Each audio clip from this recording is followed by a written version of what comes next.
welcome to LEAH, League of Extraordinary Atheists for Humanism, where we attempt to apply logic and reason to religion and politics. Sometimes it's hard. And this is my beautiful co-host, Mac. Say hi, Mac. Hi, Mac. I love it. We have a lot for you guys tonight because there's a lot of crap going on. A lot of crap going on. Just a lot. Yes. Okay. So, you want to just dive right into it? Yeah, because it is a lot. And I stopped writing the first story at like 5 o'clock this morning, 5:30 this morning. Oh, okay. Gotcha. Yeah. So, yeah, we'll have a lot. And I have a lot to, say about it, too. So, good. I do want to pre-apologize to everyone about my wavy background and make the possible fan noise, but it's been a hot day. Hey, if it was the flag, it would be beautiful. It would just be... It was upside down. Yeah, but all flags need to be upside down right now, you guys. All flags. How come? A flag upside down means in distress. And if we're not in distress right now, then I don't know what would be in distress. So, pretty fair. Yeah, just putting that up there. All right, so I'm going to read to you guys because there's... Stress. We need to do this. Okay. Freaking outraged, you guys. I wrote this after reading an Associated Press report published late last week revealing that at least 250 migrant infants, young children, tweens, and teenagers have been locked up for nearly a month without adequate food, water, sanitation, or beds to sleep at the Border Patrol station in Flint, Texas. Lawyers who visited the facility described a scene of chaos and sickness, with children unable to bathe or shower or even change into clean clothes for weeks on end.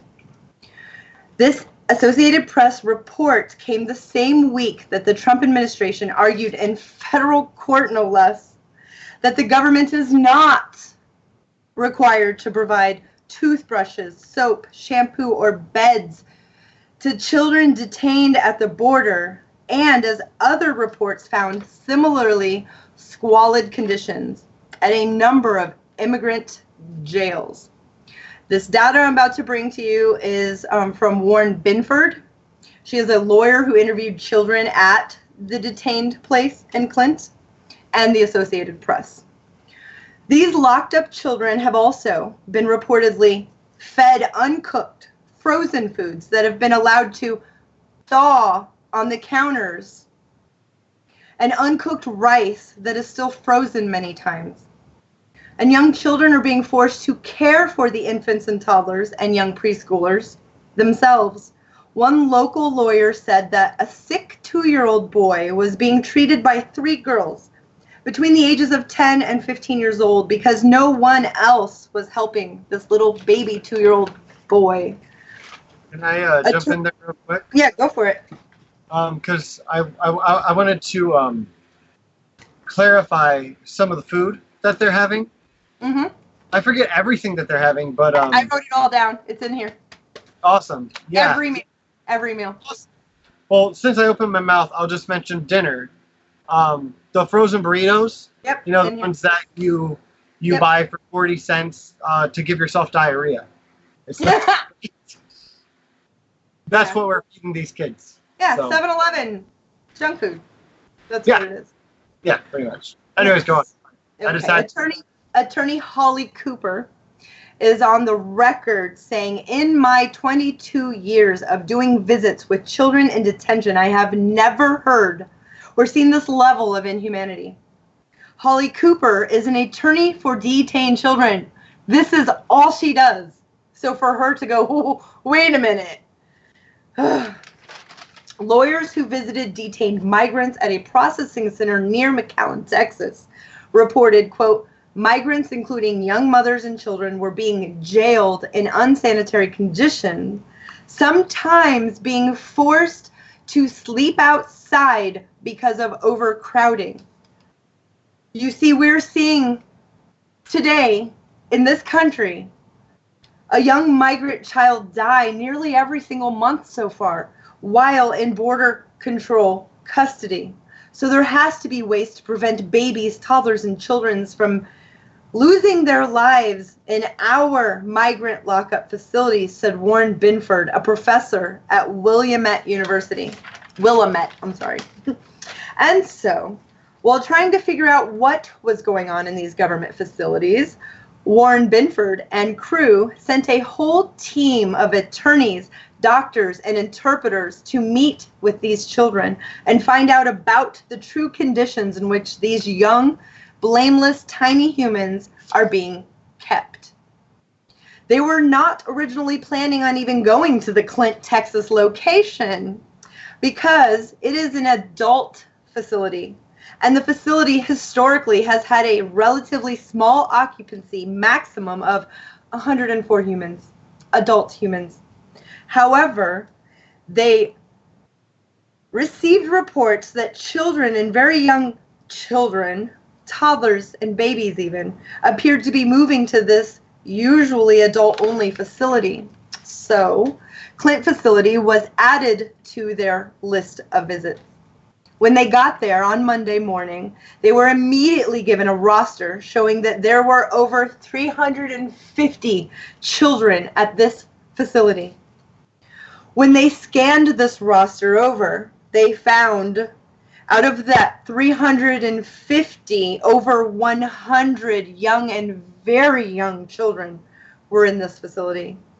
So they immediately asked the guards to start bringing them the youngest babies, toddlers, first, followed by, secondly, the children who had been there the longest, because this is Border Patrol and they should be there for hours max. There were also about half a dozen child mothers there at this facility with their infants, so they had asked the guards to also bring them as well. When the children came into the conference visiting room, they could not believe what they were seeing. These babies were sick. They were coughing, they had runny noses, they had snot dried up all over their faces and clothes. Some had breast milk dried up on their clothes from the last time they saw their mom. These babies were filthy, they were dirty, unbathed, still in the same clothes that they had arrived in, possibly traveled to the United States in. These babies immediately started to describe the level of hunger that they were and had been experiencing on a daily basis.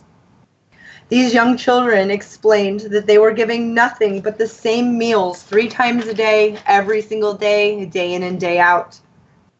These meals are gas station, highly processed junk food. In the morning, these children are given a package of instant oatmeal, a packet of Kool-Aid, and a cookie every morning for breakfast.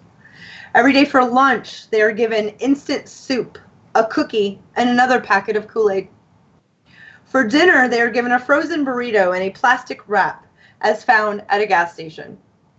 Many of these children complained that the burritos weren't even thoroughly cooked, often still frozen in the middle.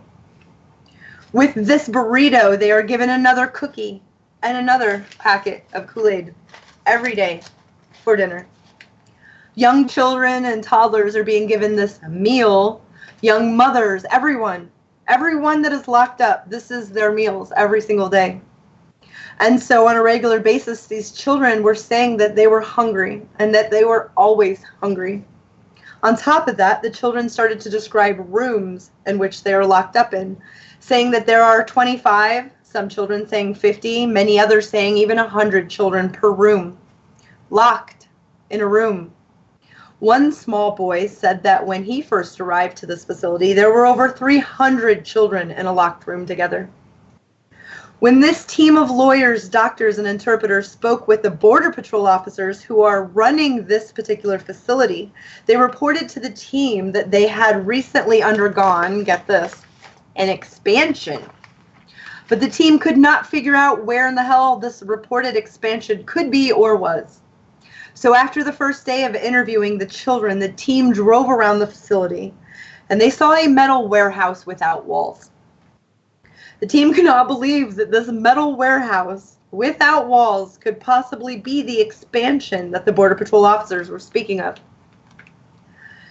But when the team started to speak to the children the next day about where they were being kept, they found out that the metal warehouse without walls is allegedly what had given the Border Patrol officers at this facility additional capacity of 500 extra children.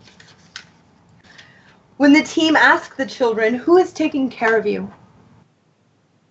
they found out pretty fast no one was. In fact, taking care of them essentially was each other.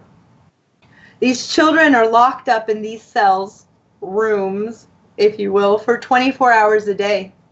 Many of these cells have an open jail-style toilet, so absolutely zero privacy. We're talking about children, you guys. There's no soap. There's no way to wash their hands or clean up whatsoever. And they're being fed their meals in these cells as well. The processed instant food that I had mentioned earlier. Many children are being forced to sleep on the cold concrete floors because of lack of beds for each child.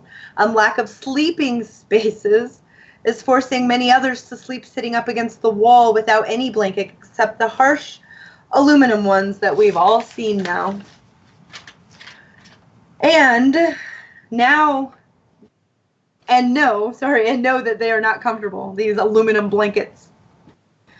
I understand that's what they have, but I understand 100% it's unacceptable to give children aluminum blankets. Also, I didn't write this, but I need to put this right here. They're not allowed to touch each other. They're not allowed to hug each other. They're not allowed to hold each other. So they have aluminum blankets, concrete, shitty food, and they can't touch.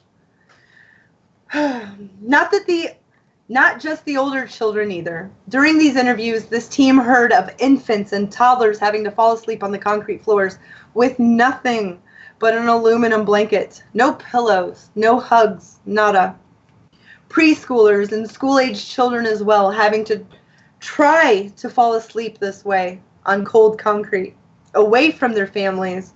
They're scared, they're alone, and packed into child jail floors.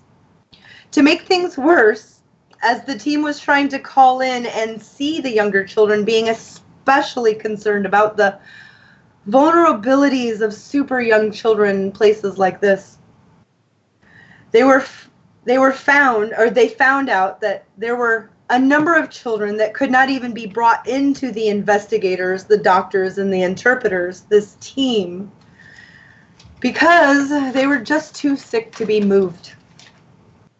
When the team started to count the number of children who were too sick at this facility and had been quarantined, they counted at least 15 children.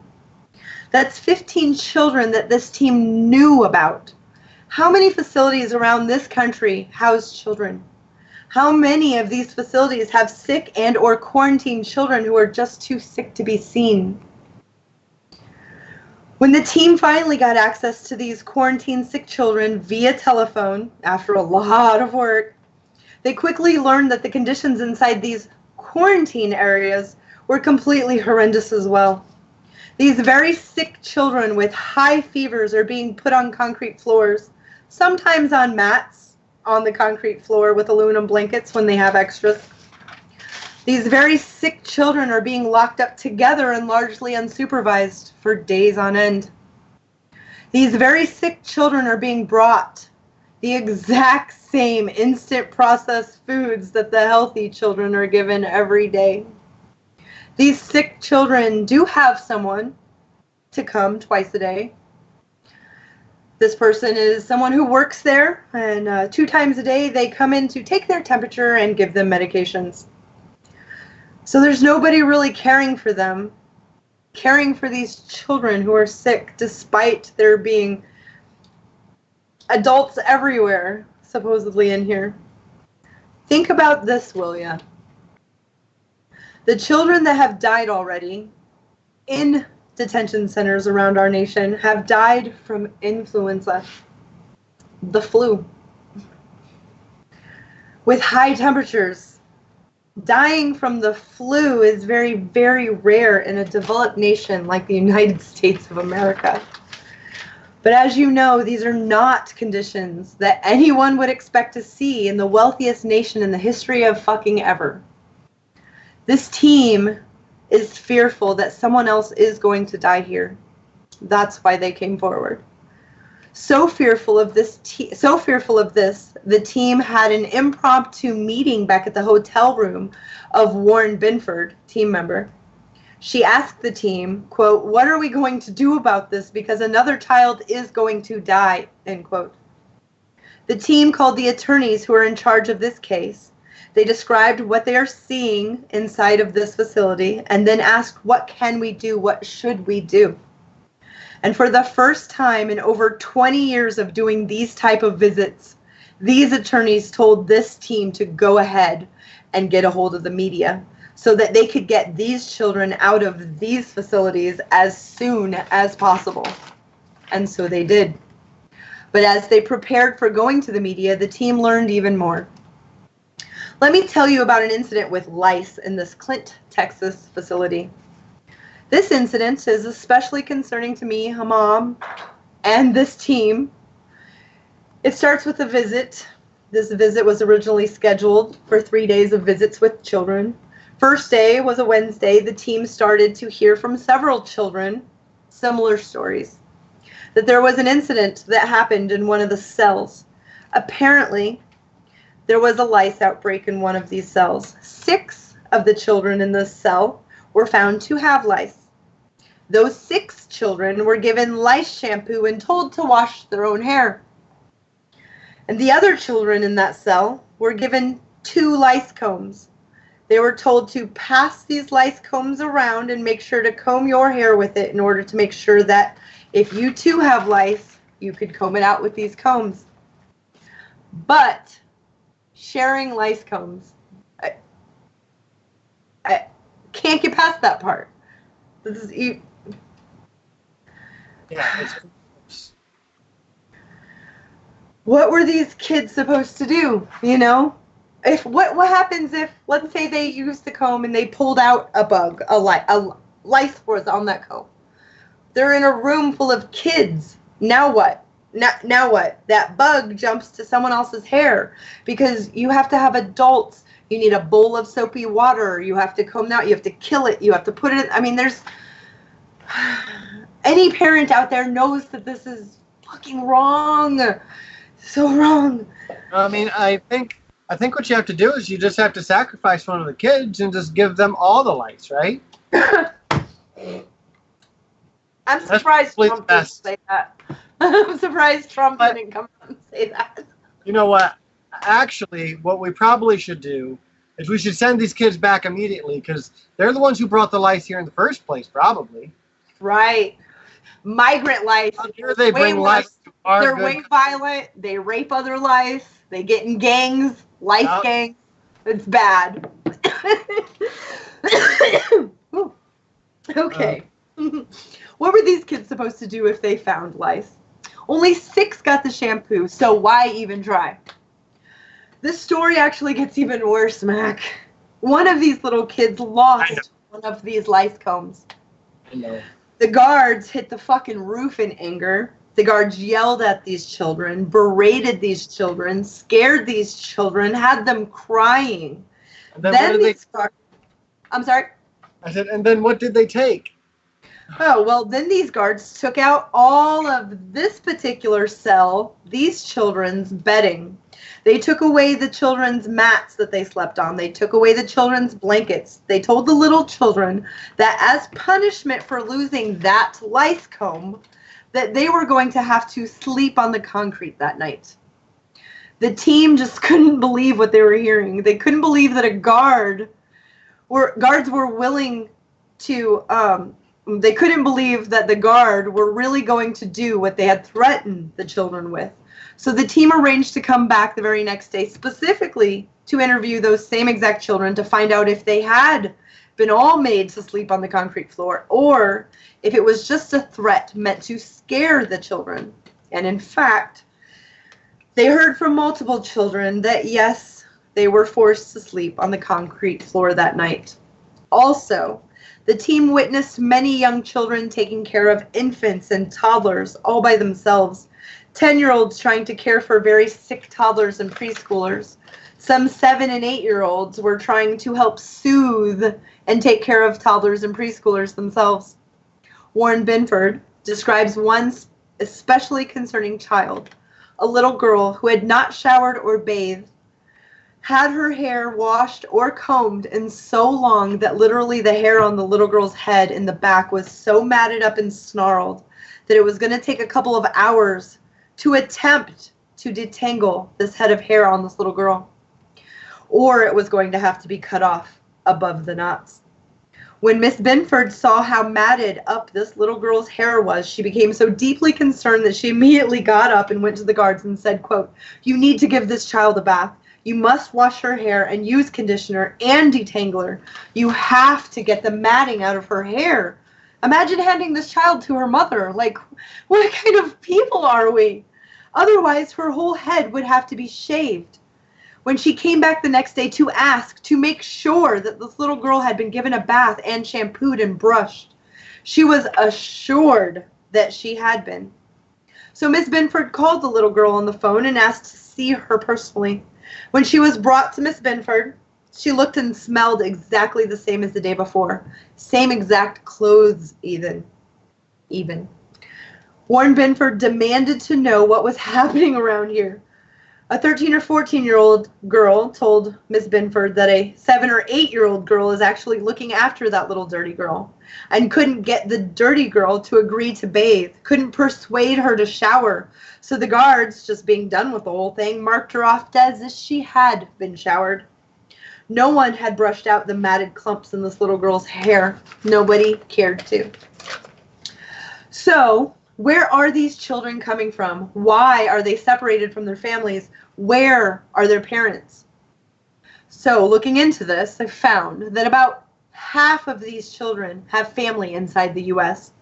As the team interviewed the children, they asked them where their parents were and if they had their parents' phone numbers. Most of the children had parents inside the U.S. and had or knew these phone numbers by heart. The team then asked these children if they'd like to speak to their parents, if they'd been given a chance to call and talk to their families. Many of these children had not spoken to their families, or if they had, only once since being separated at the border. So the team got to work calling parents and family members around the nation and started to find out just what had happened and where these children at this particular facility had come from: El Salvador, Nicaragua, and Honduras. I knew before I even researched. These children traveled thousands of miles to the U.S. with their families. Some were parents, some were grandparents, some were aunts, some were uncles, as well as older siblings coming with younger siblings. When they got here, they were systematically separated from their family they arrived with. Then, these children separated from their families are being reclassified as unaccompanied minors, even though they came across the border with relatives and have family already in the United States. Add these up, all you little mathematicians out there. Over 50% of migrant children last year were placed with a parent in the U.S., while 20-something% were placed with a family member other than a parent inside the U.S., and an additional some 15% were placed with other adults who were authorized by the parents to take care of them. So, it's been a really small percent usually, around 12% of the children that we meet within facilities like this who actually need to be in government custody. Every other child can be put on an airplane to their parent, or many of their parents and family members are even willing to drive to pick them up, like yesterday, today. The team repeatedly spoke to parents who pleaded with them saying, quote, "Please tell me what to do, where to go to get my baby. Tell me where I need to send money to get my daughter out. Tell me how to get my son back. Who do I pay?"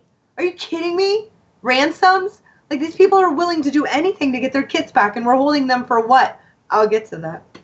These families are willing to take care of their child and children. They are able to care for their babies. They want to take care of their children. The only thing that is standing between these children and their parents is the U.S. government. Knowing about the conditions in these and other facilities, there's no way to not be appalled. With the Trump administration crying about the crisis at the border, with just a few steps back any of us can take and take a look at, it's blatant to see that this crisis is real, and it's also 100% manufactured by Trump's administration. This chaos has been created by Trump's zero tolerance policy. We are nowhere near the highest levels of apprehensions at the border by the Border Patrol, and I'm looking at a past few decades altogether. Nowhere near. So the numbers that we are seeing come in are not at all the highest numbers in the nation's borders have seen. So when you hear Trump's administration or his lackeys say that the numbers are overwhelmingly high, it's simply not true. This is a partisan lie. We are, however, seeing a higher number of children and young families coming across, young mothers with their child or children coming across, and some older unaccompanied children with their younger siblings coming across.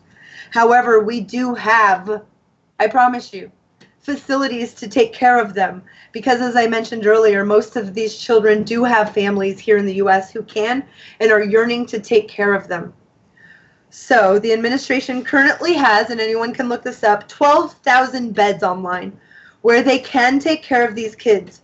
3/4 of these beds are in licensed facilities so that we have some insurances that these children can be cared for, compared to what these children are experiencing in Border Patrol custody, where they should spend an hour or two, 5 max. And by law, you guys, children only need to be in a licensed facility for a day or two, never longer than 20 days. So if the Trump administration would or could simply manage the resources they have at hand, it could move these children in and out of Border Patrol facilities in a matter of hours, in and out of the offices of Refugee Resettlement, ORR, beds in a matter of a day or two. No more than 20 days is what's allowed per law, and into the homes of their families where it won't cost the taxpayer a dime to take care of these babies. Keep in mind, the Border Patrol facilities is costing the American taxpayers $775 per child per day, which is an outrageous amount of money, especially when these kids have family that will take them home like fucking yesterday. We must let the parents and families have their children and babies back. And the Trump administration is absolutely breaking the law. They're breaking the law with the conditions. They're breaking the law with the time allowed to keep children, how long these children go unbathed, and how long they are kept at an ORR facility. They're breaking the law by taking the children away from their families and by transporting these children on Texas state highways without the appropriate child safety seat, car seat, infant seat, booster seat. They don't have any of them. Even the very border control employees whom this particular team spoke to said, and I quote, "We don't understand why the American people aren't outraged by the utter mismanagement that they are experiencing," end quote. Okay, so who's making the moolah?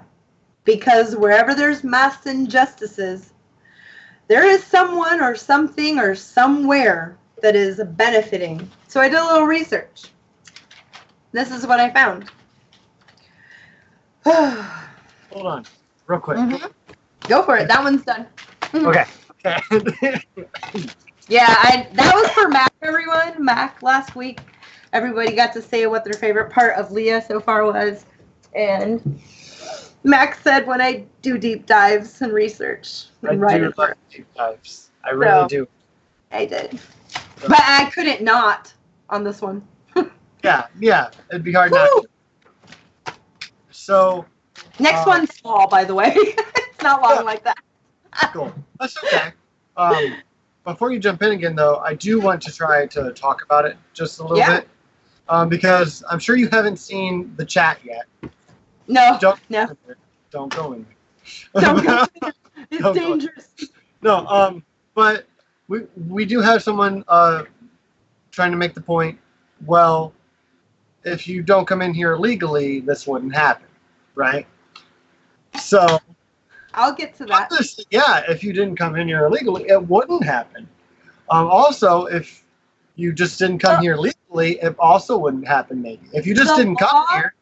The law, as it stands today, is if someone gets here, no matter how they get in, if they go to a facility and say, I'd like to apply for asylum, that is legal. They should not be punished for that. Right. If you don't like it, lobby and try to change the laws, because those are the laws right now. And you said people are, or is it just kids or just people in general are supposed to be in those facilities for 2 days? It shouldn't be any more than a few hours. They're supposed to come in, and be given, maybe a snack or some water while they figure out which facility or parent they're going to go to. And they're not even calling the numbers. But anyway. No, some kids have bracelets that their parents have made and sewn in the number, or put the number inside their jacket pocket. These kids have the numbers. There's no reason except for to punish people.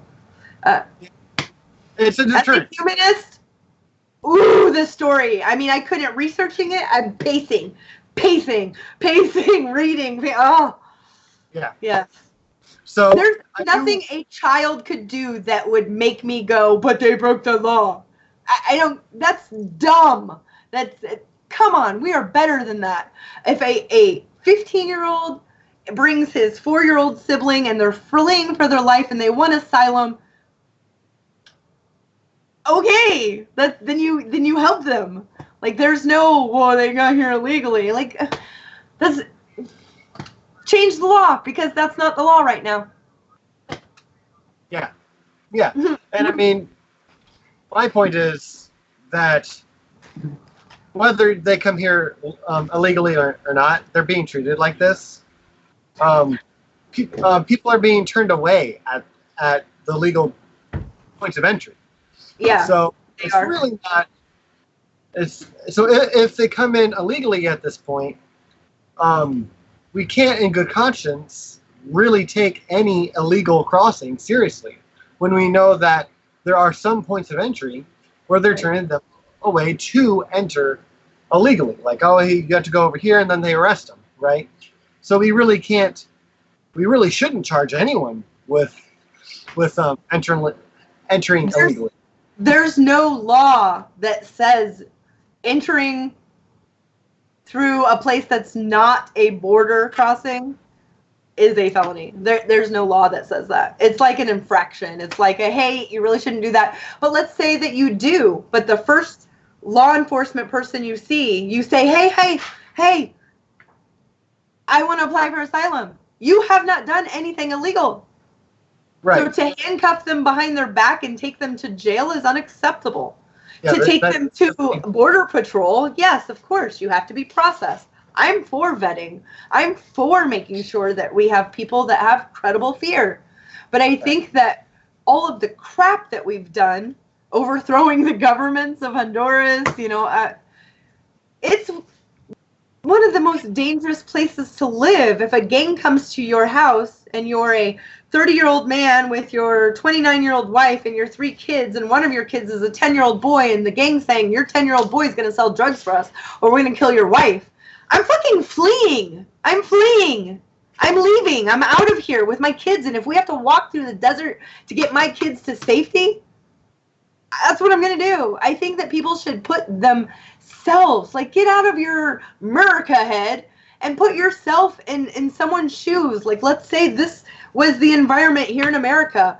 There were gangs everywhere. It was dangerous to be here. We couldn't, it was a failing state. Honduras is a failing state right now. And you needed to get out. And the safest place right now at this time with all this would be to get to Canada. And Canada started being assholes and blocking their, where you came in. But they also had a law that it doesn't matter how you get here. If you apply for asylum and have credible fear, you're accepted. Well, guess what? That's what I'm going to do. Let's just be humans. Let's think about these are people. These are human beings with stories. And if we really want to stop this, we need to help the countries instead of putting in brutal military dictators that do our bidding and let our corporations make all the money. But that's a different video. Yeah, No. Multifaceted. Yes. Yes. Yeah. Yeah. It's there's really a lot that goes into it. One of the points I made down below was that if you don't want people to come here, right? If you don't want immigrants to come here, then we should stop forcing them out of their own countries with our foreign policies. Right? Geopolitical problems are one of the major forces for them leaving. Yes. Yeah, it is. And again, it's multifaceted. There's a lot of things that go into it. We're a better country for a lot of reasons. Because we are one of the strongest, safest nations around, and also we have the biggest military. Of course, we're the strongest. Yeah. And then also we kind of ruin other countries. So of course we have the biggest guns. So there's that. Yeah. America. Fuck yeah. That's what Mark just said. America. Fuck yeah. Yeah, Mark's great. Okay. So let me tell you about this little bit of research I did with wanting to know, with this story, there's a lot of pages. Obviously, there's a lot of atrocities and horrible things going on. Well, the American people don't like that or want that. So whenever that math happens, there's a whole bunch of stuff going on, nobody likes it, that equals someone making a lot of money somewhere. That's how it's happening. Who's making money from this manufactured border crisis? My source on this was Associated Press and Al Jazeera. At least 24 immigrants, including children, have died in U.S. custody under the Trump administration. On top of that, immigrant detention has become big, big, big business. So who's profiting? Let me start by saying just a few things. The Trump administration / ICE are officially holding over 52,000 humans in immigrant detention centers. Immigrants, including children, have died in Border Patrol custody. These are just facts. No opinions there. And there have been many accusations of human rights abuses. Facts. Including sexual assault. Also a fact. On top of all of this, immigrant detention, like I said, is big business. The U.S. Health and Human Services Department spends over $1 billion detaining migrant children alone. Just the children. As you are beginning to see, because of my prior presentation and this one, at this point, immigration detention is completely driven by profit. How else would this be going on? And everyone on top in this industry is profiting big time right now. But know this, taxpayers, the American citizens, the taxpayers are the ones footing this bill. So everyone who's getting a salary, some sort of monetary benefit, the shareholders, the CEOs, the CFOs, the owners, and silent partners, they're all making a profit by detaining immigrants. And it's not just the for-profit facilities that are profiting. There are a whole host of operators and vendors banking on the backs of immigrant humans, oftentimes at very high cost to the imprisoned humans. Everything from transportation to technology, food services to communication services, as in payphones that only use prepaid cards that can only be purchased through the very same company who owns the payphones inside these for-profit jails.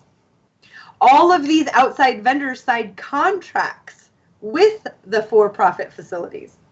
Some of these brands you'll recognize right offhand. Microsoft, Thomson Reuters, Motorola, Western Union too, so many more. There are over 200 migrant detention centers across this nation today. Our immigration system today looks very different than it did just 40 years ago in my lifetime. Immigration detention, as we know it, did not exist before the 1980s. A set of Clinton-era laws in 1996 that broadened the criteria for detention and deportation.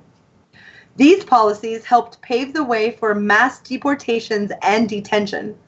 All of a sudden, immigrants who were longtime residents in our country, who had built lives in our country, who had never committed a crime in their entire life, were being deported or locked up. GEO Group and CoreCivic, these two corporations, are bringing in most of the profits and have lobbied to make sure that they prosper at any means necessary. GEO Group made $2.33 billion in revenue last year. Just last year. Mostly from their private prisons. In 2017, GEO Group signed a 10-year, $110 million contract with ICE to run a 1,000-bed immigrant detention facility. For CoreCivic, get this, 25% of their total profits come from their ICE contracts. Private prisons like CoreCivic and GEO Group saw their stocks jump up over 14% after the news broke that the Trump administration was separating families at the border in 2018. That's fucking gross. It's gross that people out there say, oh, he's separating families. Let's get in on those stocks. We're going to make lots of money locking them up. These people are the problem. That's the problem. It's disgusting. Between 2008 and 2014, CoreCivic had spent over $10 million just to lobby the Senate Appropriations Subcommittee that handles funding for migrant detentions. CoreCivic, formerly known as CCA, changed their name because they had too much bad press because of their own policies and practices and were sued, which had lobbied in the 1980s under the Reagan administration's war on drugs. And so they saw how profitable that had been, locking people up. And as a for-profit corporation, isn't that their only reason for existing? CoreCivic saw this family separation policy as a real profit-making opportunity for them. CoreCivic and GEO Group donated a combined $500,000 to the Trump inaugural committee. Both of these enormous for-profit corporations do not pay taxes, by the way, you guys. They both claim a real estate investment status as well. You know, wealthy people shit. GEO Group saved $43 billion in taxes in 2017 alone. I'm going to read that again. GEO Group saved $43 million in taxes in 2017 alone. There are also nonprofit entities like Southwest Key. You guys should give this one a good look up. Southwest Key Programs is what they're called.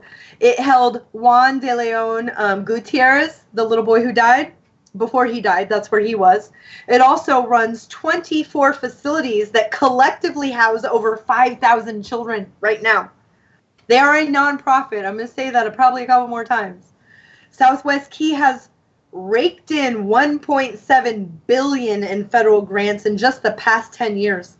Southwest Key's chief executive, Juan Sanchez, made himself $1.5 million in 2017, working for a nonprofit. I'm a little bit confused. So I looked up those numbers, and nonprofits and where he is at his nonprofit, the max by law he is allowed to make is $185,000 a year. So let me tell you what he made. $1.5 million in 1 year for locking up, his last name was Sanchez, right? Juan Sanchez, for locking up people that look like his family. Activists are fighting back, though, you guys. This is the best part. And humanism must win out. We must win this draconian way and beat this draconian way. We must treat our fellow brothers and sisters, and especially all of these little children and babies, much better. We can do better. We have to do better. California, in 2017, passed the Senate Bill number 29, aka Dignity Not Detention Act, which freezes growth of the nonprofit prisons inside the state of California. And Illinois and New Mexico have passed similar bills in their own parts of this nation. But since ICE is a federal agency, federal legislation is needed to curb immigrant detention and the awful, evil policies therein and thereof. Senator Kamala Harris and Representative Pramila Jayapal have introduced the H.R. 5820 bill, aka the Detention Oversight Not Expansion Act, as well to Congress. This bill would prevent the Department of Homeland Security from using federal funds, from using taxpayer money to construct or expand immigration detention facilities. I personally agree with this approach. It stops any and all expansion immediately. And then I think we should implement community-based alternatives instead of detention. Then, on top of that, one by one, start shutting down and force closing every single for-profit prison and detention center in this nation. Because we are better than this. We should be appalled. No one, you guys, no one deserves to be caged or jailed because of their immigration status. No one deserves to be jailed or detained because of their immigration status. That nothing can change my mind on that. That's not a reason to jail someone or take someone's freedom away. Give me your tired, your poor, your huddled masses yearning to breathe free. The wretched refuse of your teeming shore, send these, the homeless, tempest-tossed to me. I lift my lamp beside the golden door.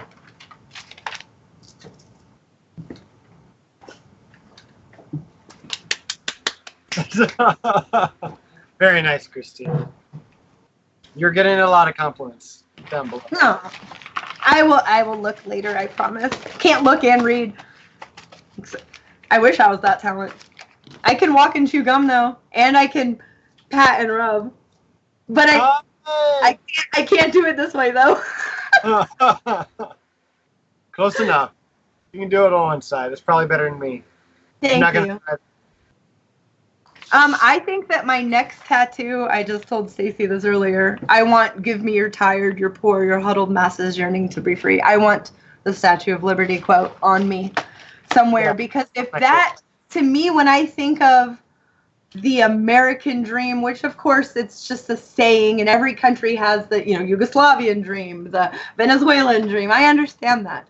But to me, I don't think of, getting 2 houses and a whole bunch of cars. And to me, I think of that quote. And I think of humans as a species. And I think of being in solidarity with them and knowing that there's people that are struggling, that know that there is a place, a far-off land named the United States of America, that if they could just get to, they would work hard. They would do these things. And they're an asset. They're an asset. I'm not going to be picking any strawberries. I don't know about you. I'm just not. I'd pick a couple. Can I just pick a couple? I'll pick them and eat them all day. Blackberries, pick them and eat them all day. But yeah, I'm not trying to take anybody's jobs. There are jobs in this nation, like all nations, that will always have farming. And over the decades and centuries of this nation, the populations that work those jobs have changed. It's been the Italians. It's been the Irish. It's been the Mexicans. It's been the Guatemalans. It's been the Hondurans. I think that to not even see these things, just put blinders on and just look straight ahead to bigotry is, to me, un-American. And I know there will be people that will argue with that, and I agree with them when they say that America has a lot of fascist ways. But God damn it, we also have the Statue of Liberty. And that's the America I want. And that's the America I will fight for. And that's why this story fucking pisses me off. I mean, shaking and crying. I did not cry while reading that. I'm so proud of myself because it is so hard to talk about a story. Yeah, I'm sure everybody thought I was going to cry. Yeah. Yeah. I'm very proud that you did. You did a very good job. Thank you. It was just for you. I appreciate that. I really, really appreciate that because I really, really do love your deep dives. Although you sent me like almost all of that information already, so like yeah. So I'm just like, hey, I know this. I know, yes, oh, it's nice to be informed. Yes. Oh, yeah, being informed is a very good nice. thing. Yes. Yeah. You can make better decisions as a citizen, as a human, obviously, when you have the information, when you're informed. And that's probably our biggest obstacle in this nation. I would say getting factual information to the people that need it the most. No, I agree. Yeah. There's one more quick point that I want to touch on before we switch topics. Is this debate going on, especially on Facebook, because of what AOC said about what these camps are. Internment camps. Internment camps, concentration camps, she said. And at first when I heard that, because I don't agree with every single thing that AOC said, especially the way that she says them. When she says things in a hyperbolic way, she needs to know that you're the person they're watching to catch you saying things in a hyperbolic way. Yeah, but according to Meghan McCain, you need hyperbole, or her dad wouldn't be able to lift her up with his war wounds. So yeah. You know? What did I tell you about mentioning Meghan McCain on this? Oh, sorry. Trigger warning. Trigger warning. Yeah, she makes my eye do that too. I'm like, stop. She's so awful. She really is. I know, and it's sad because she's a very pretty girl. Like, if she wasn't so ugly on the inside, she'd have it all. She'd have it all. She'd be wealthy. She'd be wonderful on the inside and pretty on the outside, but she chooses to be ugly. Yeah. Bad choice, Meghan McCain. Bad choice. And that's not hyperbole. Meghan McCain's a bad choice. But anyways, I did want to clarify because I've gotten in a couple tiffs, we'll say, even with my mom online, and I think you may have seen that, about these concentration camps. So bear with me for just a second as I give you my view, because one of the posts, of course, it's you can tell it's a right-wing response, and they got people together whose family or who were in the yeah. And they're like, all right, shut your mouth, AOC, and listen for once in your life. And it's like, oh boy, here it comes. And I didn't even listen. Not because it's not worth listening to. Anyone who's been in a concentration camp, they have something important to say. That is not the conversation. Is these people need to be heard. It's not, they shouldn't be silenced because AOC is saying this, which is a bit of what I got online. It is very frustrating. I'm like, no, they should be able to say what they need to say.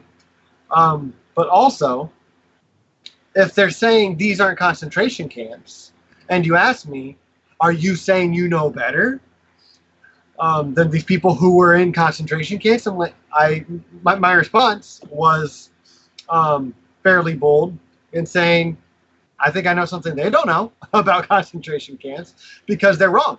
They are just wrong. But by definition, they are concentration camps. You're putting a minority in a camp. And without due process. Without due process. They're not going to trial, and they haven't even broken any laws. Right? They're not charged with anything. She never said death camp. She said concentration camp. We are concentrating a shit ton of babies in one spot with no charges, no due process. What else do you call that? I'm with you. Right. So if anyone gets into these arguments, these semantics, Yeah. Just, I've kind of been keeping in the back of my mind and saying a bit, not all concentration camps are death camps. Right. And I mean, for me, I haven't yet gotten an argument, but I mean, just hearing this and being, back from it and looking in, I guess my reply would be like, call it supercalifragilisticexpialidocious. I don't care what you call it. What's happening in it? What is that? Whatever you want to call that, I'll call it that. I'll call it whatever you want, but let's fix it.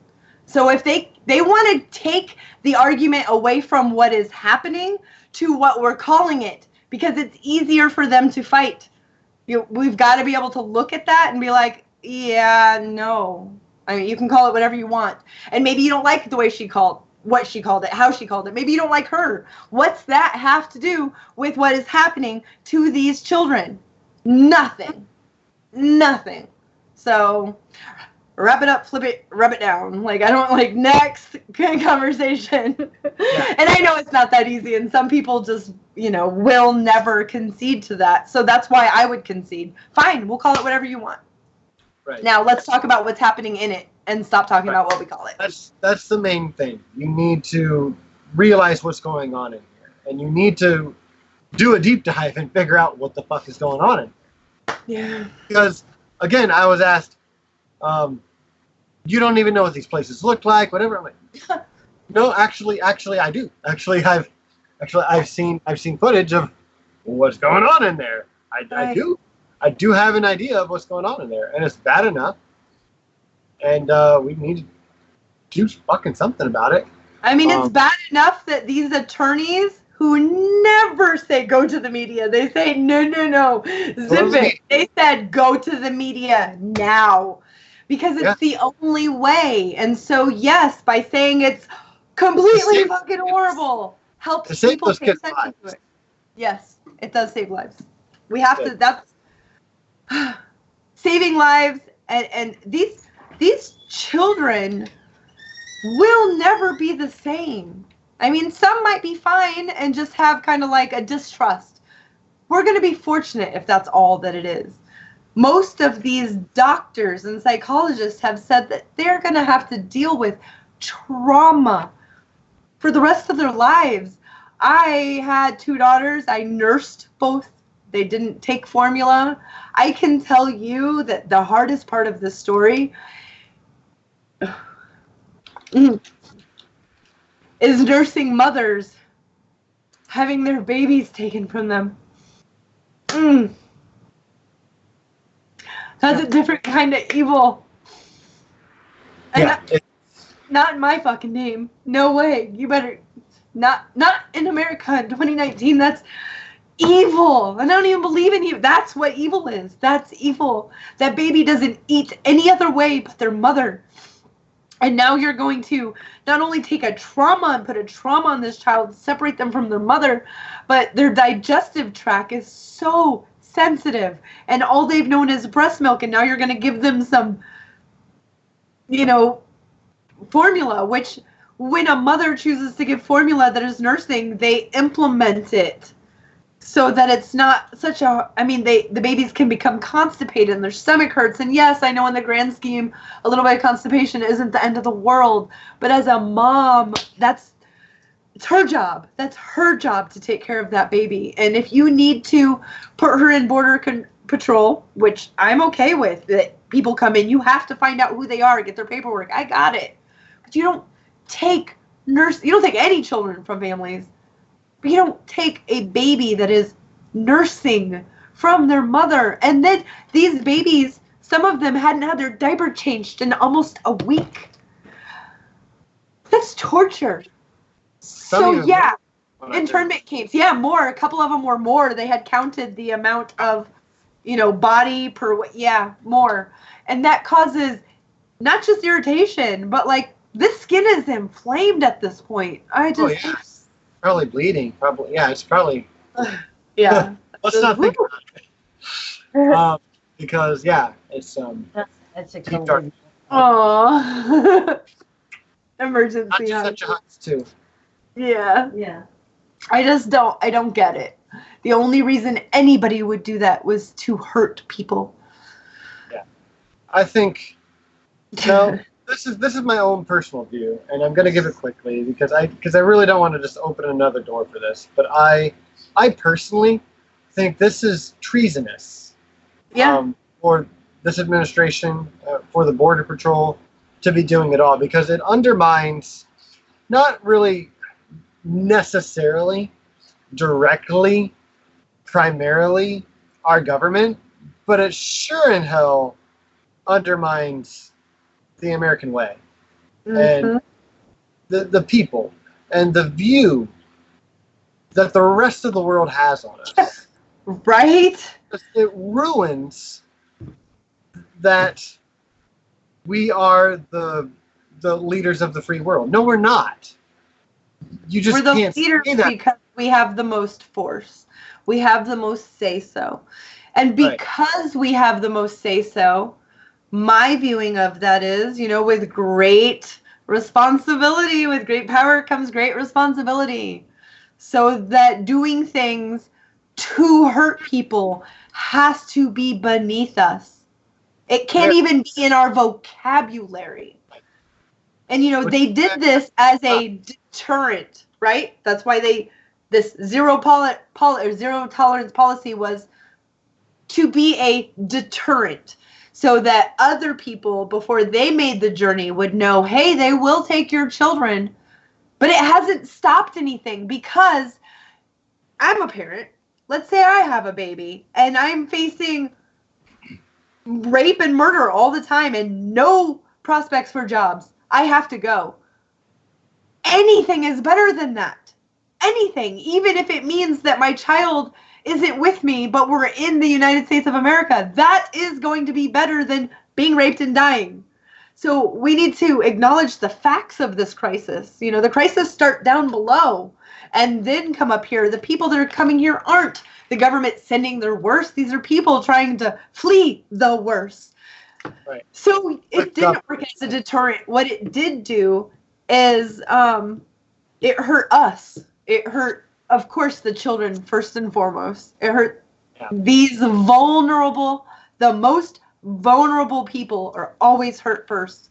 And then the rest of us who actually have empathy and care about this, it's like a boot to the gut. Like, oh, and then the rest of the world, I've never been one to worry about what people think about me, but I do care about our standing in the world, and if I'm like, hey, where are you from somewhere? And they're like, I'm from, wherever, Austria, and, oh, you're from America, and I always feel like I have to defend it. I always turn into an American apologist real quick because #NotAll. But then I don't want to be that because I do believe in this country. There's a lot of wonderful things about this nation that are so worth fighting for. Yeah. Yeah. All right. We need to move on because that was our first topic. I know. It was a big one. Yeah, it was. And it was definitely well worth it. It was pretty much our entire, we had 5 other topics. Yeah, narrow. But I do want to go over. We are going to switch topics now. So Nacha knows. Hi, Nacha. I know you're still awake. We're going to focus on the Democratic debates real quick. I just want to kind of give everyone the excuse me, the rundown real quick. I'm not sure if anyone actually watched the Democratic debates. I feel like you should. I know you did. I did. I was just so fucking excited all week. Then I told me she's like watching the debate, and we watch a lot of channels that have debates. And I'm like, right. No, I'm actually getting ready for bed. Who's debating? Yeah, who's debating? Just like this. I'm like, fuck me. I guess I'm not going to bed yet. God damn. So. That's exactly how it happened. Yes. Yeah, play for play. Yeah. So, anyways, quickly, so you know who debated who. We had Mayor Bill de Blasio. In the first night of the debates, we had 10 Democratic candidates debating, and then on the second night we had 10. So the first night, again, I'm sorry, Bill de Blasio, Tim Ryan, Julian Castro, Cory Booker. Am I at 4 or 5? 5. Elizabeth Warren, Beto O'Rourke, Amy Klobuchar, Tulsi Gabbard, Jay Inslee, and John Delaney. He was also there. So, did anyone stand out to you, Christy? I think you're muted. I like watching your lips move, but I also like hearing words come out. Yes, I was very surprised, actually. De Blasio kind of won. I mean, I'm still, now knowing this, he's not my favorite. I don't plan on voting for him unless, I would vote for Mr. Bean if he was up against Trump. So, but yeah, he was very strong, but I'm also, yes, de Blasio, but I'm also very, very aware that he is a good politician as far as the politician part goes. He's very good at politicking. He's done it. He is in the biggest, most, populated city in this country, and he's good at it. I'm not saying that he's a bad person and that people should, not like him. He was the strongest. But I also know his record, and I know way more about him than last night. So I did take it with a grain of salt. But Castro, I was very proud of him. Yeah, he did amazing. I heard, because I watched the little after shows afterwards, the post debates. Yes. So some of the students who were watching, with whichever anchor, or talking head, I think 5 out of 6 of them said Julian Castro won both nights, and I was super surprised that they said that and they let him say that, more or less. I'm like, nice, because he really did do a great job, and this was the first time that I had actually really seen anything on him. As much as I watch, I really haven't covered him much, but I was very happy with how he presented himself, and he kind of took charge in there, and the way he stuck it to Beto. Watching Beto farted on. Yes. Wah, wah. Oh, Beto, go home. Beta, go home, Beta. I think those two might have done the best. Although I think my favorite part of the night, hands down, was when Tulsi Gabbard whipped her dick out. And just smacked everybody in the face. Yeah, just like. Yeah. Well, when we don't have the Taliban in check, they throw planes at our buildings. Right. Taliban didn't attack us on 9/11. That was Al-Qaeda. Right. And it makes a difference. Americans join the military to fight Al-Qaeda, not the Taliban. Yeah. Oh, okay. Get that. Yada, yada, yada. By the way, Saudi Arabia's backing up Al-Qaeda. Right. Thank you. That's where they ended it. That was my favorite. I know. Right when it happened to Stacey, I was like, look, they just changed it because it was too real. Because she said, when she said Saudi, when she said that, I was like, keep going, because yes, people need to hear this. There is a huge demographic of this country who, like that guy who she had to smack with her big old cock, just think that a terrorist is a terrorist, a Muslim is a Muslim, and it's all the same, and we need to fight it. And it's so ignorant. Yeah. No. There's different countries and different, and everything needs to be handled per that problem. There's no blanket blow them all up because they're brown and say things funny. Like, if it's different than you, it has to not. It's not acceptable. I think that same demographic, many of them are hardcore Trump supporters, and to them, they're okay with smacking anyone that's different, smacking anything that's different. Different isn't good. It needs to all be the same, and that's not how reality works. It's time to come to reality, and we'll break you in easily, but you need to come join us. You know, Yeah. people are different. And I come from the idea that not everyone is a lost cause. There are hardcore white supremacists who have come out the other side and have amazing relationship with beautiful black friends and friends of all different, at this point they're like, well, they're just my friends. They're not my black friend, and that there are people who left their democratic Western country to go fight in Syria because they got brainwashed, or whatever it might be, but have come out of it on the other side to say, no, you don't want to do this. It's awful. So no one's a lost cause, and to just write them off because it's the Taliban, Al-Qaeda, whatever. No, that's how we create more extremists, because they're the ignorant white people who kill everybody. Yeah. So shut the fuck up, Ryan. Yeah, and we should know as a people, as a human race, we need to know who did what, to when, where, why, how. These are things that matter. So on 9/11, it's important to know what happened. Yeah. It's important to know so that when you think of the reactions that this country took, if they were appropriate. Now, if you don't know what really happened on 9/11, whatever actions this country took to go kill the brownies is going to be fine with you. But if you know, going into Iraq, not fucking appropriate, and so that's why it's important to know, because we don't need to go into another nation and just start killing people that had nothing to do with what happened to us. So exactly, and we have people, one, who don't pay enough attention to politics, and hey, I fucking get it. And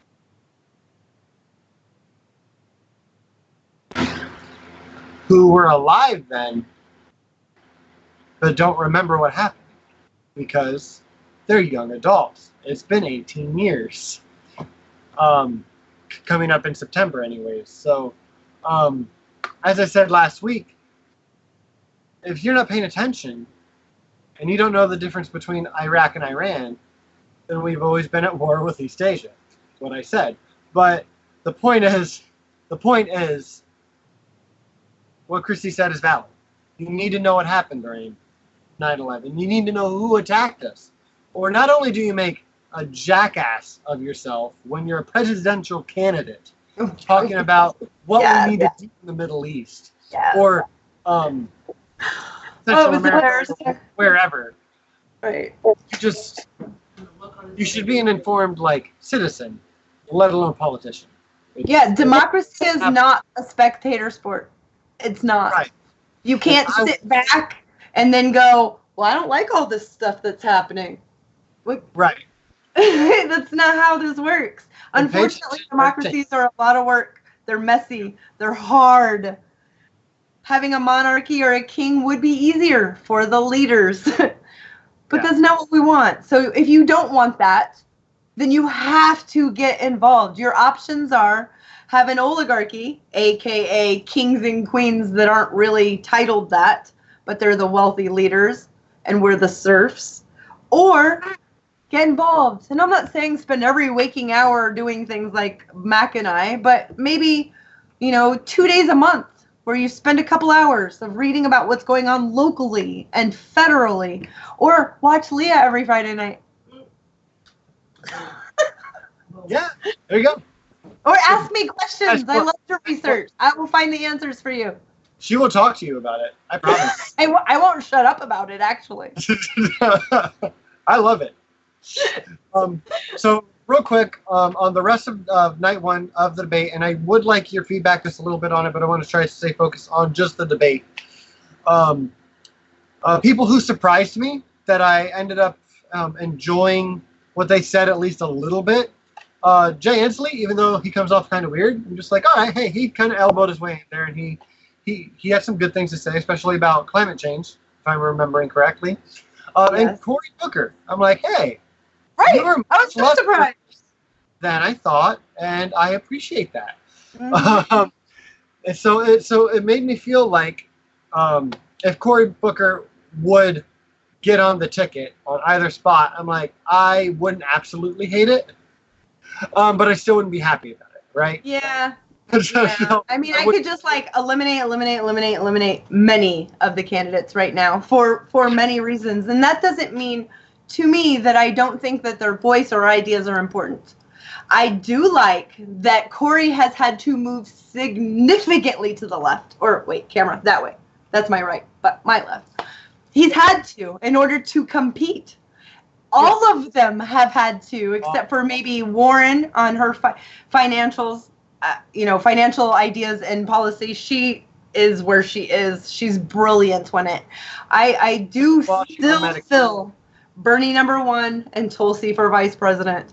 And I think that Nina Turner should be in charge of education. I mean, she would be badass as education secretary. And I also think Elizabeth Warren should be in charge of Wall Street and the big banks. Yeah. I could be cool but with that. I don't think what I want. So I was thinking Marianne Williamson, having some maybe something to do with education, because she seems pretty passionate about it. But I don't know if she has the background. I'm just like, I feel like you should maybe be in. She's Oprah's spiritual leader, spiritual guru. That's what I was thinking. It wasn't education. It was she should be Bernie Sanders. Spiritual guru. Good grief. Yeah, No. That's what you should. Buttigieg. No, it's platitude, my church. I don't care about policies because I govern on morals. Meanwhile, what's going on in his town? Cricket. Oh, yeah. Cricket. The shooting. And firing or demoting people because they heard things. I don't know the entire full story, but I do know a lot, and every time I learn more, it has that uneasy feeling in my stomach. And that doesn't mean that I think that he is a bad person. He is in a tough spot. He made the wrong decision. And all he had to do was say, I made the wrong. And he did at one point. He did. I want to caveat to Biden real quick. Hold on, I got to finish up one. Can you hold that thought, or do you need to say right now? She's like, he's not on that yet. Yeah, go for it. But I don't want to backtrack. I'll write it so I don't forget. All right, write it. Okay, so real quick again, Cory Booker and Jay Inslee, I was both fairly impressed with. John Delaney, I was super duper impressed with how awful he was. I was not quite expecting it. It was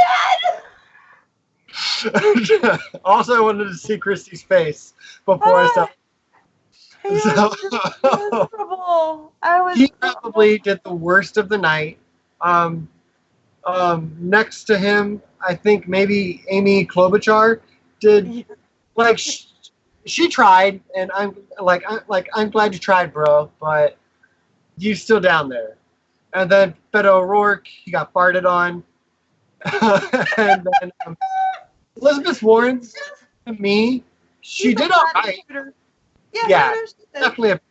Yeah, no, she did better than Beto. Oh yeah, heck yeah. But I feel like she obviously didn't win the debate. It would be holding out Castro, Bill de Blasio, or maybe Tulsi for that left hook in there. But and even Booker. Yeah, even Booker, I feel like did better than Warren. And I still like Warren. Mm-hmm. But she just kind of got lower on the list because all she did was kind of stood her ground, and she didn't really excite me at all. And that's one thing that I really don't like about her, is that she's not favorable, at least not in my eyes. She's like the really good school teacher you had, she's awesome. I want to learn all kinds of policy stuff with her. But as far as all of the presidential job, I like her so much, I feel like it would be bad for her. Yeah. It wouldn't be using her to the best of her ability, if that makes any sense. I don't think she's God, they would chew her up and spit her out. Right. Yeah. So, all right. So on that, I'll read who's in the second night, and then I'll let you say what you were going to say. So everyone knows we had in night 2, Marianne Williamson, John Hickenlooper, Andrew Yang, Pete Buttigieg, Joe Biden, Buttigieg, Bernie Sanders, Kamala Harris, Kristen Gillibrand, Michael Bennett, and Eric Swalwell. And say what you were going to say about Biden real quick. Well, If it fits. So there's a lot to say It's a lot. about Biden. However, First night was better. Go on. Yes, there was a point where he could have saved himself the death he had on stage last night. Yeah. I mean, done. When she was asking him about facts that we know, Kamala Harris, facts that we know about his opinions and his voting record and his stance on policy. We know we have the history. We have things you have written. We can pull them up and show them to you. And she confronted him on it. He denied it, doubled down instead of saying, "You are right. I was wrong. I have learned so much, and I hope to learn more." I mean, take a little nibble of a little bit of humble pie one time. But then I have to remember somebody that has so much work done is probably not going to be that humble. And I hate to say that, but there's no reason for, like, how does he sleep at night and close his eyes? And I don't like to make fun of people, but that's not normal. Sleep mask. Like, you're a grandpa. It's okay to be a grandpa. Look, I have silver hair. It happens. It's going to look real good, by the way. Aw, he's so sweet. So, all right. So what I want to try to point out real quick for this. Oh, so who do you think the winner was for this night? I think everyone's answer is about the same, but go ahead and give me your take. Night 2. Well, for different reasons. Okay. For many different reasons. You go. Me? Okay. Yeah. All right. So I think. See, that's hard. I don't really want to answer either. There were a few people who really stood out, and I think I agree with people when I hear that Kamala Harris really ran the night. She really did. Biden got the most talking time. Yeah.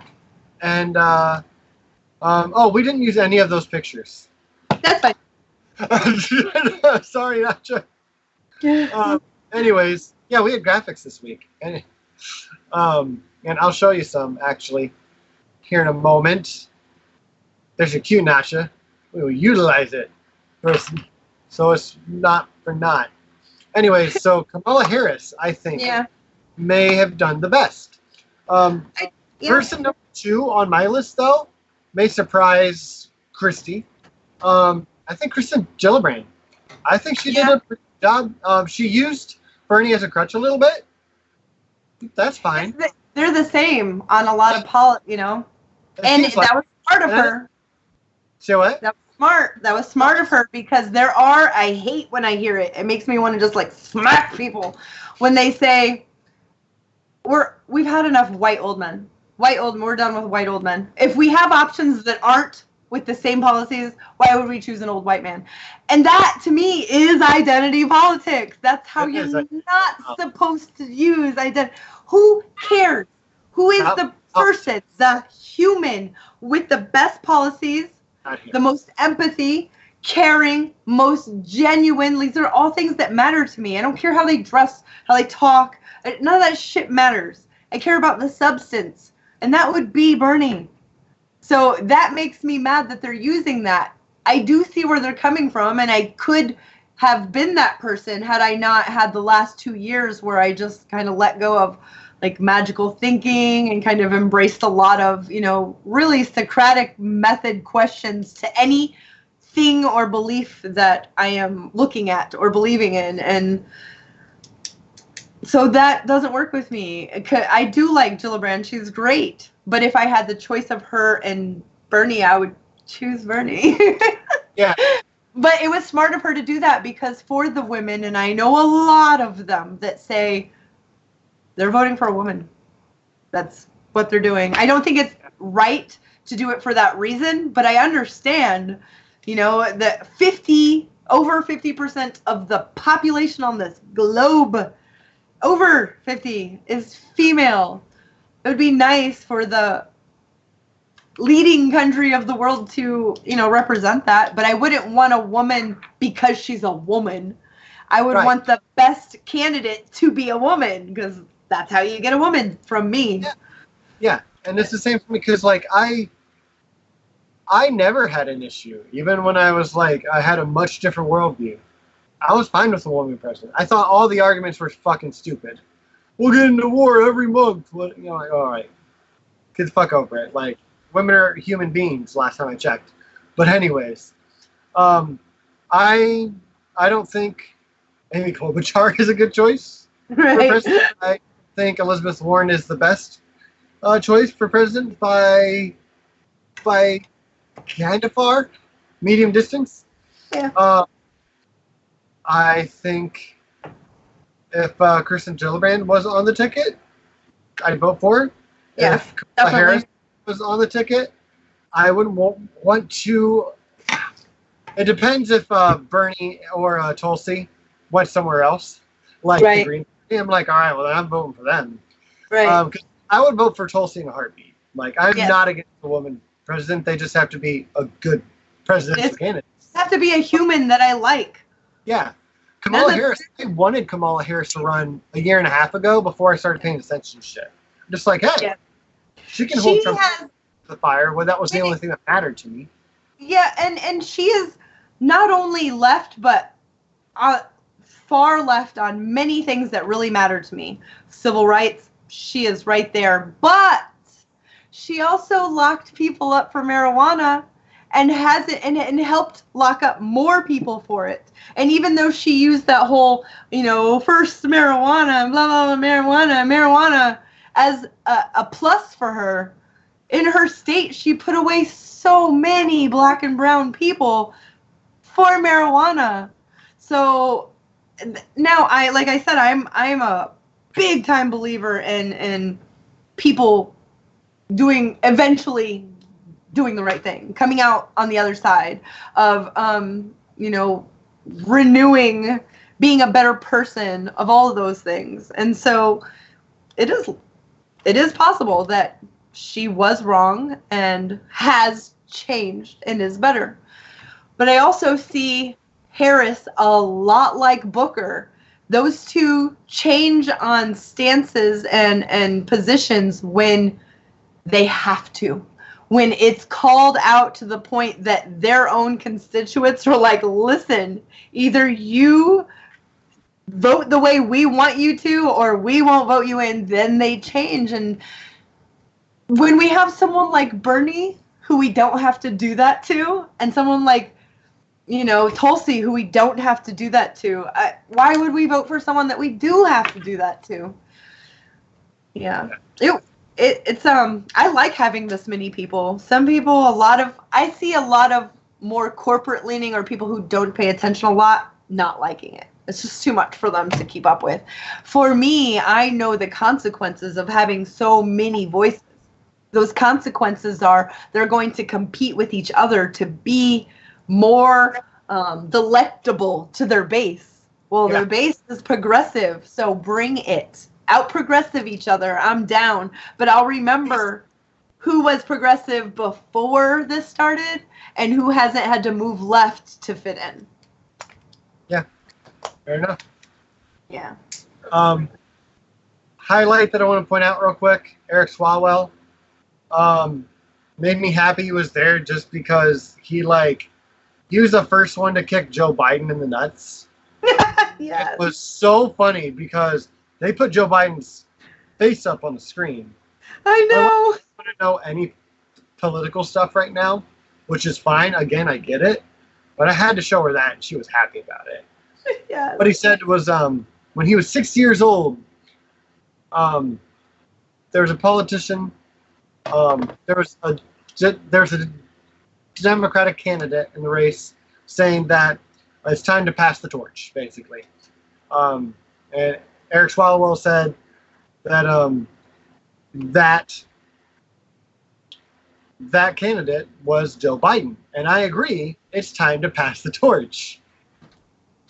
And the only way we're going to get anything done, basically, is if you step down, old man, and let me do this. Good. Stacey and I both were like, oh! Yeah, it was good. It was one of those moments. It was good. I'm sure it's a meme Biden's face somewhere was just already. like, I'm sure. Yes. I didn't see that, man. It was good. Like, I didn't think anyone hit me for that. Kamala did shine, and she shined because serendipity, luck, and she is really good on those positions. She's really good when she can say busing works because I was one of those children, and Joe, and look him to, in his eyes. And that first part where they show in split screen and he's looking down and she is heartfelt, just really like, and then you did this and it really hurt my feelings because of this, and he kept looking down, and for a minute there I was like, oh, that's dude. And then he looked over at her, and I had so much hope for him to say, you are so right. I was wrong. I don't want to use the excuse that it was a different time, but I don't have an excuse. I don't.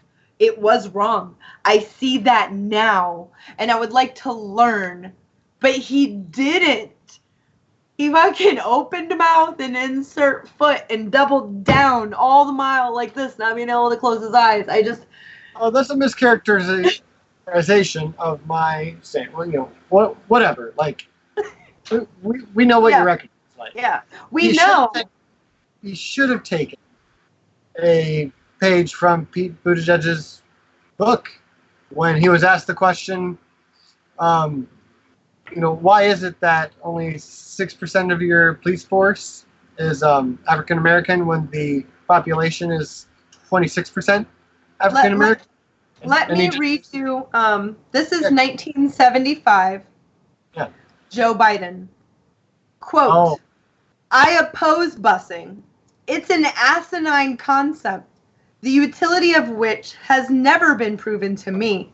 I've gotten to the point where I think our only recourse is to eliminate busing. To eliminate busing may be a constitutional amendment. So, what he said last night, all lies. Yep. It would have been perfect to look. I mean, think about the liberal media would have drooled of this white man apologizing to a black woman. It would have been the best thing ever, and he probably would have been sky high in the polls today. But yeah, and if Bernie Sanders had said that at any point, we would have known about that months ago. Yeah. So. Yeah. Anyways. Yeah. And nobody's perfect. Bernie's not a perfect human. He just does it for the right reasons, and that's what matters. If you're doing it for the right reasons, and he's been on the right side of history. I'd say if he had 1,000 things that he did, 998 of them I approve 100%. That's awesome. That's rare. And we're not going to have another Bernie Sanders for a while, is what part of my heart says. And then I see all that's happening. We have AOC and the new district attorney in New York and like all of these things happening. And I'm like, but he created something. And so he is going to live for a while if you and I and Tabernacle and everybody who is putting their, their activism where their mouth is and saying, let's at least talk about it. Let's just bring it up. Let's put it out there. I think that's important. Right. If all of us progressive liberal snowflakes can just get together and snowball everyone else. Just cuckold each other. Nice. Yeah. Yeah. So, is there anyone else who stood out in a positive manner for you? I really was impressed with Castro the first night, and I couldn't believe that Corey made me like him. I was like, why would you do that? Ew. I felt misled. But he was right. Yeah, he was right. I mean, spot on. All right. I wanted to give him the Pelosi clap. But I couldn't because it was good. So I was like, God. Yeah, that's pretty good. Yeah. How about for night 2 specifically? Was there anyone else good? I mean, obviously Bernie Sanders did well. He just didn't. Yeah. He didn't really perform, kind of like Warren. He just kind of stood his ground and. Right. Yeah. I felt I'm biased towards him, so I have to think. If I wasn't, would I be impressed with his performance? No, that's honest. I wouldn't. I'm not mad about it. Nothing he said was like, oh God. It just. Right. But as a biased person, I know where he is, where he stands, and wish that he would have done more. But I am biased. So. Yeah, it's the same with Gabbard and Warren for me too. Yeah. Because I'm most impressed with them as candidates watching their campaigns. But if this was the first night I'd seen them, I would be impressed with Bernie Sanders. I'd be wondering who Tulsi is. Elizabeth Warren would be like, all right, she's something. But Cory Booker, he looked like he knows his shit. So does Bill de Blasio. Like, looking at just the debates. Unfortunately, a lot of people are going to only watch that. And I can tell you from something I already witnessed today, I already talked to Stacey about it, I'm already mad about it. Kamala Harris, who did a bang-up job last night and answered a Medicare for All question so perfectly for someone like me, today went all on the MSNBC, talking to whoever would hear her, saying, I need to clarify my answer for that because I thought they asked this. Right. And so the question was, would you be done with insurance companies? And her answer on the debate stage was, well, yeah, that would be the end of them. Because, yeah, there'd be no need for them. Every doctor would be in the network because there'd be one network with everybody in it. So every doctor's in it. She didn't say that today. Today she said she wouldn't do that. She'd have buy-ins and blah, blah, blah, blah. But the people who only watched the debate last night because it was on 9 o'clock at night, the kids probably just went to bed, and the night before, for the same reasons, did not watch the news all day today because they have kids, because they have a job. And that just really pisses me off because, Kamala, I see you. I see you, and I'm going to tell everybody that that's not okay. Unfortunately, I don't know tons of people, so I might be able to let maybe 400 know. So we're going to need a lot of help letting people know that, we see you. We're watching you. You work for us. We're your boss. I love that, I can't remember which candidate said it, but, when I'm your president, when I get out there, I'm going to know when I see you that you're my boss. Yes, actually, you're correct. Yes, Mr. President, I am your boss. So is every other American. And we can overthrow the government every 4 years when we have an election. Yep.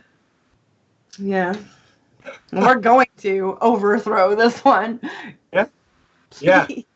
Yeah. I mean, we just have to get one of these actual progressives in. Hold on. Smitty, yeah. All right, calm down. You're accepting our pace. I don't know why in old movies that was a hot thing, but I think it's amazing. So wrap up night 2 for everyone. My thoughts, anyways, is Biden sucked it. Yeah. And get out. Who else bit it was John Hickenlooper. Yeah. He just attacked socialism the whole time. Can just say President Hickenlooper, though. Say that. No. Hickenlooper. Yeah. Hickenlooper. And then what? Buttigieg would be President Pete? Right. President Pete. No. Yeah. President Booty Judge. Hey, I will be President Booty Judge. Go, girl. Yeah, and Pete Buttigieg did meh. right? He did, like, he had a couple fair points, but mostly, like, Stefanu. Yeah, it's about his morals and his, and his God, and I wonder if he's ever read the Bible. Right? I don't know.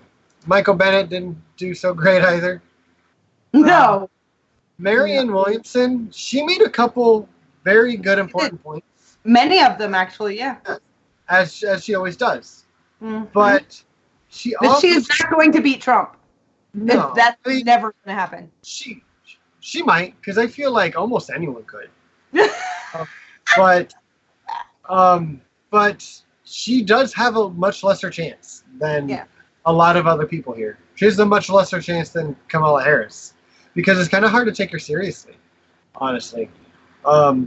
Which is sad, because she, like I said, she has a lot of good ideas. She has a lot of really good points, and she really, really does care. I think she's very sincere in her running. I just don't think she really has what it takes to win. I don't think she's as informed as she is on civil rights and like the civil rights era, which is great.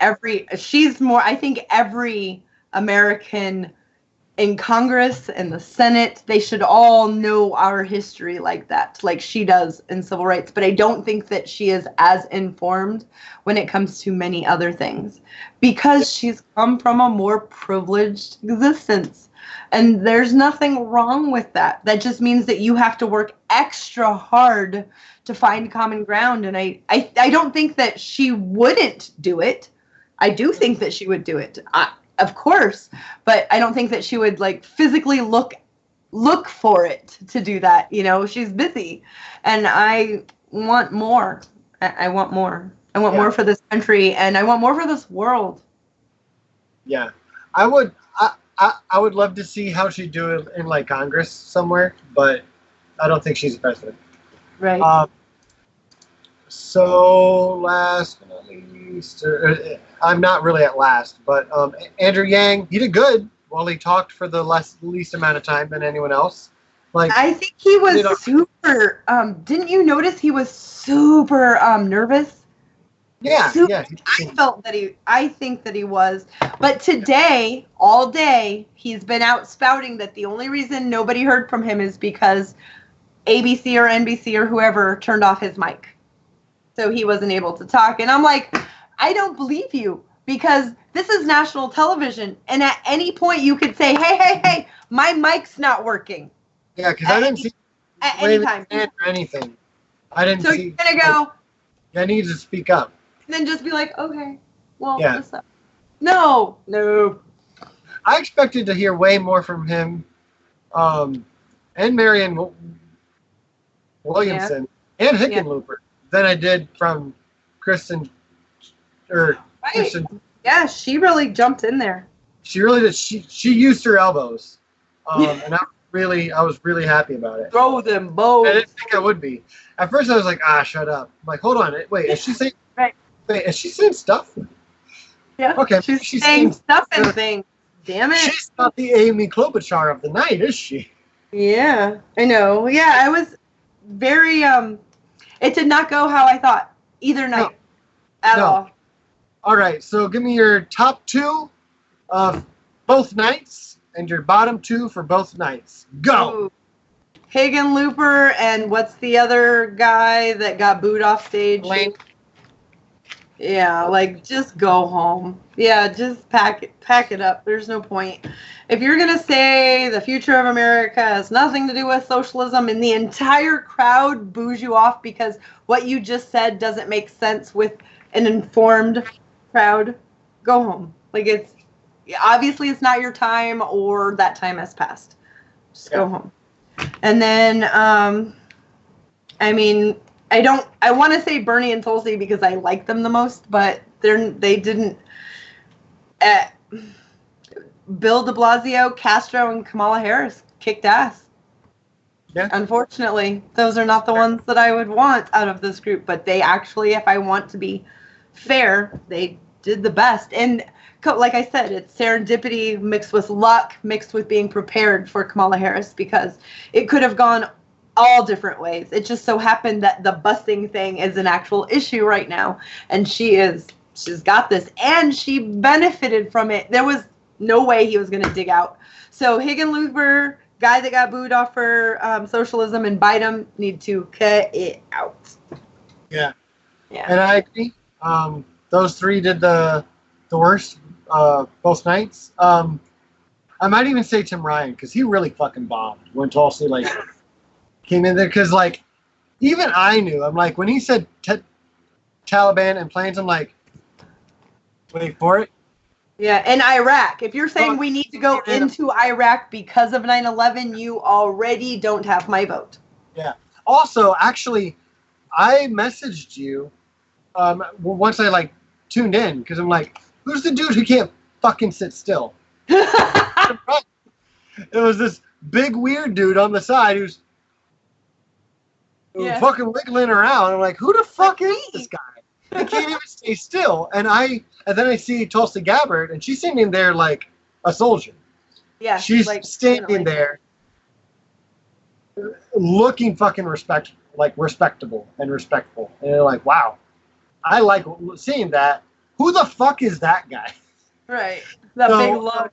Just watching how nervous he looked and odd he looked, I think really made it go. Like, if watching him live, I feel like everyone would have said he did the worst. Right. Just by watching his body language. So I would put him maybe under Biden just for performance. I would. Top three, I guess I'll say. Probably Julian Castro, Cory Booker. Right. And, Harris, and then maybe Gillibrand after that. I was gonna say De Blasio, but he's definitely in the top five. But he kicked ass. There were total parts of that debate where he just won. He won. I just know too much about him. And he is a corporate. And I'm not saying that he's a bad. People always say, "Well, what was I just told recently? You're going to split up the vote with your Puritist thinking." So I'm just supposed to be okay with slight corruption because it's not as bad as Trump's corruption? No! Fuck, man. That's how that's why people say, why would I vote for a Democrat when they're telling you they're not corrupt when they are, when I can go vote for a Republican who says, fuck yeah, I'm corrupt, watch what I can do. Hold my beer. So... Yeah. Yeah. Other final thought is, what's the biggest threat to our nation? I don't think it's Donald Trump. Like, we got to stop saying bullshit. Because, I mean, obviously, he's a huge threat to the nation, and he exacerbates other threats. But this is baseline. We need to stop talking about beating Donald Trump. Because, obviously, that's part of what you're here for. That's what the election is going to be. That. Yeah. Right. When they had said, well, if you pick me, I will be the end of Donald Trump or something like that. Stacey was like, yeah, dumbass, of course, because you would be the president and not him. Like, yeah. There's that. There's the political, the identity politics. So like, anytime they really pushed, holding the mic in her hand, I'm like, yes, that's cool, that's powerful, but you're all Democrats. Half of you are progressives-ish, right? Maybe a third of you. That should just be baseline. Yeah. That should just, you don't need a virtue signal. We agree. That's why we want you up there. Right. Now focus on policy, like the first night debaters did. That's my thoughts. Anyways, we need to. A gay girl can say that Tulsi Gabbard is one of her favorites, top two, myself, and I'm able to do that because everybody months and months ago were saying you can't trust her because of her stance on LGBT things. So I looked into it. and I found lots of things that made me go, ugh, about her opinions and things she had said at age 18, 19, 20, 21. And then there were never any more, she didn't say this stuff anymore. I started seeing her become a civil servant and making voting and making choices. And so I'm looking at her record and it's stellar. And I'm like, okay, well, and then when asked with a camera, why should we trust you when you've had these stances on LGBT? She looked right at the camera and said, I was raised conservative and I had different views. And Joe Biden could have done this. This is what I'm saying. He could have said, you were right. I was wrong. She says, I was wrong. I have since worked side by side with my brothers and sisters in the military. Some are in the LGBTQ, everywhere. I don't see this as something that divides us any longer. I see this as, these are my brothers and sisters in the military. So of course I support them.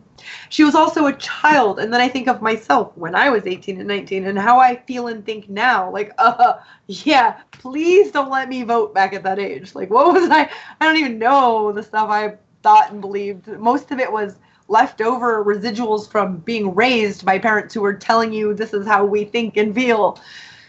So I don't hold any of that against her. And when she was able to say, you're right, I was wrong. I can relate a lot. Yep. I was really glad that that's how she said it, because I feel like a lot of people. Yeah, I was like this. Okay. Because not only did that feel good for me, anyone who might have been against her but had those previous views should have had a light bulb go off and been like, you know what? I'm going to let go of that other shit I heard about her, because I think I thought the same shit. I think she played that card really well. Also, I think it was genuine, though. I don't even think she was playing a card. I think she said, you know what? I've grown. You're right for calling me out on that, because that's wrong, and I don't feel that way any longer. Right. Yeah. She handled herself well, answered it really well, and yes, it was great. So I would like everyone's opinion on who you thought was the best, who you thought was the worst. If you would comment that down below, not in the live chat. Let us read it later, please. Also, if you would please tell us, would you like us to cover the debates again? Because there's more coming up. We could potentially live stream it. That'd be cool. Potentially do an after show on it. Let us know what you guys would really like to see, because we do cover religion and politics. So we're going to be pretty politic heavy until, well, after the elections, I'm sure. So let us know if you want to know or see us cover this more and be a part of it. Please or if you would like Mac to dance. These are all options. Please let us know if you'd like me to dance and see it. That's pretty much what it looks like. So, yeah, that being said, we have community news super duper quick. It'll be like 30 seconds, but you can throw it up there if you'd like to. Nacha. Do you have any community news real quick? Nope. Do you? No. Nope. Okay. Quickly, we have 4 Patreons now. So thank you to our Patreons, our community, because you're awesome. We're now getting over $15 a month. Cool. Thank you so much. We are also at 514 subscribers. So again, that is so rad. Our little community. Thank you. Tuesday night at 10:30 Eastern. We are not us. The Godless Australian. She is having a 200 sub celebration. Oh, so that's Tuesday night. 10:30 Eastern time. So I wanted to shout that out and tell her congratulations to the 200 subs. Also, Topic Thunder is about to hit 200 subs if she hasn't already. I'm going to check really quick because I told everyone I would lose faith in our community if she didn't hit 200 by the end of the night.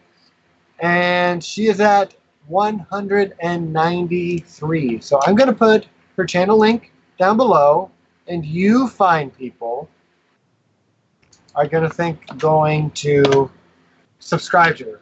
I need 7 of you to subscribe to her right now, please. Yes. Oh my gosh. Very nice. I wish we had a camera on her so we can see her be like, yeah. She's so stinking cute. Get her to 200. Please retweet it, Facebook it. She needs to get up there too. We'll have 2 people in the same week in our community hitting 200 subs. It'll be wonderful. Really. So that's our community news. The last thing on that. Actually, I'll be on a live stream with Topic Thunder tomorrow on the Great Debate community. Topic Thunder and back. Yep. Oh man. She asked me to be on there. They're talking about basically how, I forget exactly what it is. It's basically like women's rights in the Bible, how they don't mix. Ooh, yes.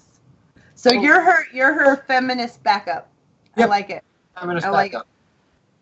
And this is at what time tomorrow? 2 p.m. Eastern time. All right.